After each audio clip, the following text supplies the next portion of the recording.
On this channel, we've talked about companies that you should be avoiding, but what about the other side of the coin? So in this video, I'm going to share with you some signs that you're working for or interviewing for a great company.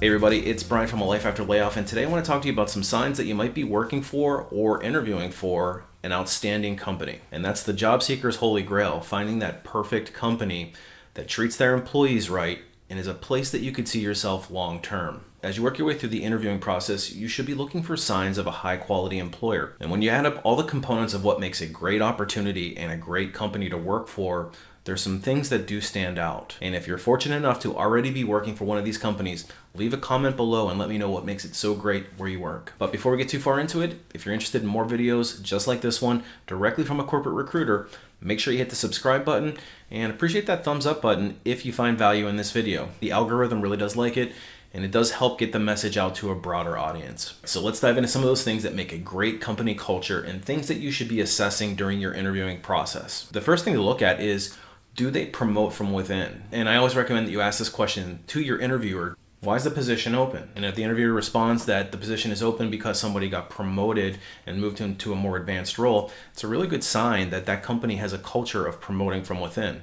There are certain companies that I've worked for that are very resistant to promoting from within for whatever reason, but then I've also worked for other ones that are very open to that idea. In fact, some of the companies I've worked for actually encourage that, and they have a very high percentage of internal movement. And that's always a super positive sign because it shows that if you apply yourself, you have a high likelihood of being able to progress your career and get in front of that employment curve that I spoke about in a recent video. And so targeting the right company, especially in regards to internal movement, can be a very powerful thing for your career. So make sure you ask the question. The second thing that I would suggest looking at is the turnover rates. So this is in reverse to the previous bullet point, but we're looking for involuntary turnover, in particular terminations or even layoffs, because particularly strong companies don't have a turnover issue. Frankly, people don't want to leave. Now, if you're an external candidate, it might be a little difficult to figure out what the turnover rate is, but you can do a little bit of investigative sleuthing. Check out their press releases and see if they did any recent layoffs, because there are some companies that lay off and then a few months later they decide to rehire people or fill those positions again. That's usually not a sign of a great employer, because that knee-jerk reaction is always going to have you on edge and wondering when that's going to happen again. So the industry standard turnover rate is about 20%. Of course, this is going to vary from industry to industry, but if you look at all industries combined, you really do want to target a company that has under 20% turnover, because those are all leading indicators of the type of corporate culture you'd be walking into. The next major thing that I would suggest is looking at their philosophy on pay and compensation. Are they a pay leader or a pay lagger? And if you watched my previous video on how to earn more money in your career, I talk about this concept, because some companies have a pay philosophy where they will decide to lag the market. There are other companies that decide strategically that they want to be a pay leader because they want to attract the highest caliber candidates and they want to keep people working for them. And of course, an astute job seeker who is looking for the best quality opportunity is going to try to target the pay leader. So how do you find the pay leaders? Well, you have to do a little bit of investigative sleuthing as well. Go check out Glassdoor or LinkedIn and see if you can find information on what people are self-reporting. And if it's a big enough company, there should be enough data points there to give you a realistic idea of what they're paying in the industry. And look at your current role, what you're currently compensated. If you're looking at other companies and you can tell that they're paying below what you make currently, then they're probably not going to be a pay leader across the board. And of course, certain industries are going to pay more. If you work in tech, no matter what the role is, it's probably going to pay significantly more than if you worked in not-for-profit. So pick the right industry, but pick the leaders in those industries as well, because in most cases, they're a leader for a reason. And while we're on Glassdoor looking for salary information, we should also be paying close attention to ratings. Consistently high ratings on a variety of different websites, including Glassdoor, Indeed, or Comparably, will give you good data points as to whether or not that company is a good place to work.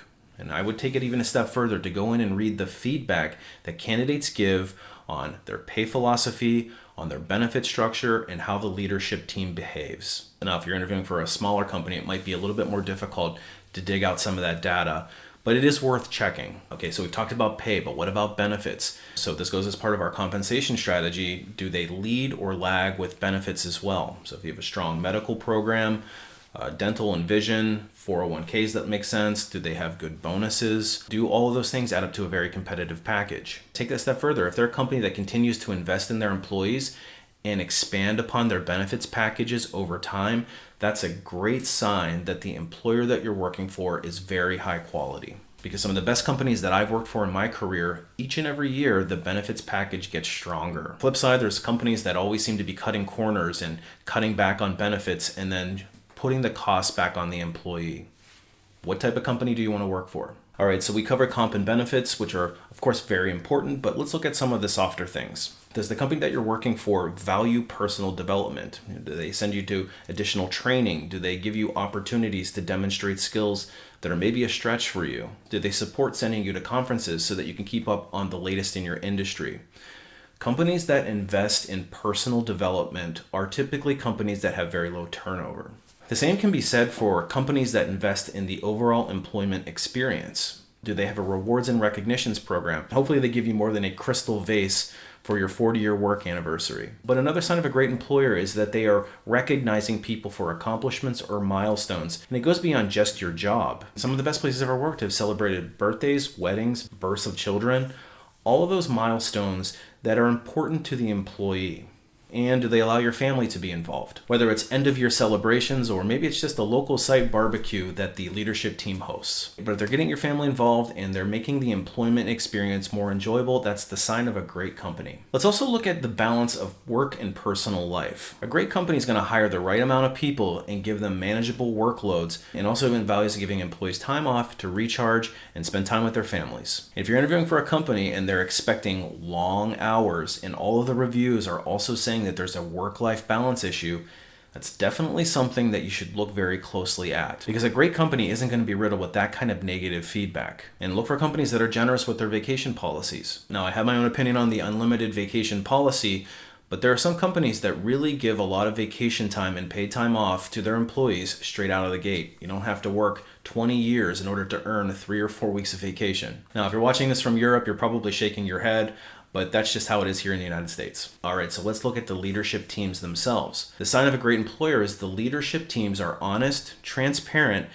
and live by the core values that they publish. Because if the leadership team is not trustworthy and they're sitting in meetings telling you one thing but doing another, that's not going to bode well for employee turnover. But great leaders are trustworthy, transparent, they say what they mean and they mean what they say, and they back it up with actions. So you want to target a company whose senior level leadership truly has a great reputation. The last sign that I want to mention that you're interviewing for a potentially great company is the overall employee morale. Here in the interviewing process, it can be hard to discern whether or not the employee morale is where it needs to be, because you would expect in an interview people are going to put their best foot forward and they're not going to really say anything negative about the company that they work for. So that goes back to looking at reviews closely, asking the right questions in interviews, and if you go on site, look around at the culture. Do people seem to be having fun at work? Because when people like what they're doing and they seem to like the people that they do it with, then there's going to be great morale. And that's the kind of place that we all want to target. So I've given you some signs to look at for positive work environment. Because as free agents, we want to make sure that we're targeting the best possible employers for the best possible opportunities. But if you find yourself needing more help getting to the finish line, that's actually something that I specialize in. I've got a website called alifeafterlayoff.com. It's loaded with tips and tricks, all from an insider's perspective. I also have some of my deepest and most intimate knowledge in the form of some training courses. The first one is called Resume Rocketfuel. It's designed to teach you exactly how to write a resume that is going to give you the best chance of getting noticed for those opportunities, with the end goal in mind being getting that first interview. Once you get that first interview, it's up to you to sell yourself throughout the rest of the process to ultimately land the offer. And that's where the Ultimate Job Seeker Bootcamp comes into play. It's designed to take you through each step of the interviewing process, share very nuanced wisdom on how to ace each step, and ultimately land the perfect offer for you. So if you're struggling in your job search, I highly recommend checking those out. Hey, appreciate you watching. Hopefully you're going to land that great opportunity, and we will see you on the next one.